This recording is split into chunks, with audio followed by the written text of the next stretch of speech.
Hi. Now, after the Israeli attacks on Iran, it looks like the world has dodged the bullet, and the calm we can see in the Western capitals, in the Western media, in Israel itself, and Iran also downplayed the things. And if well, we have very few reports about what happened really, but as the reports are coming, it looks that it was a very weak attack as uh, compare it to the Iranian attack, which was with 300 or 300 plus weapons on Israel.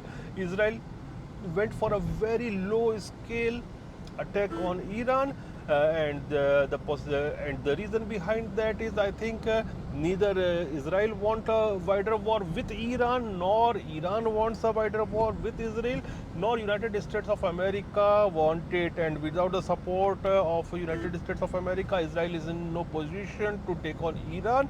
So that is the reason I am saying that the world has dodged the bullet, and I don't think that this is going to escalate anymore.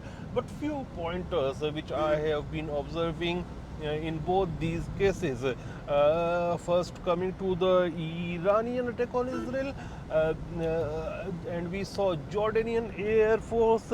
It countered those attacks and drones, destroyed those drones.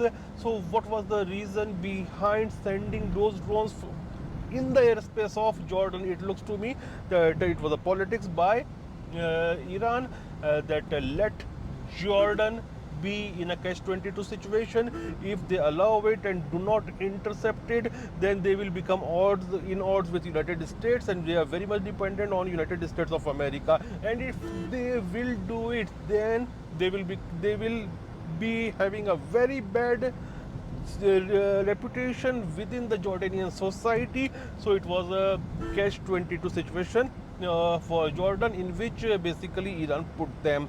And as far as Israel is concerned, we are not seeing any kind of hard line rhetoric in Israel against Iran right now, and they are also not saying that they have attacked it. Rather, they have attacked what is being called as proxy, Iran's proxy, let it be in Lebanon or Iraq. So they are returning to the long time shadow war which is going on, that each other they are attacking their proxies.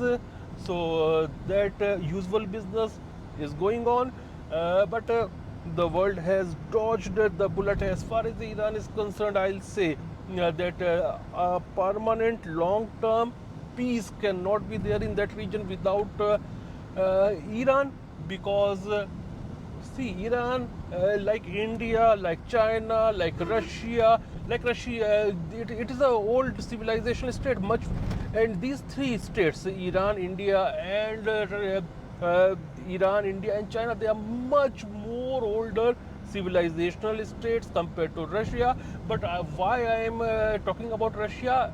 Like the way Russia is an integral part of European structure, Iran is an integral part of Middle East structure.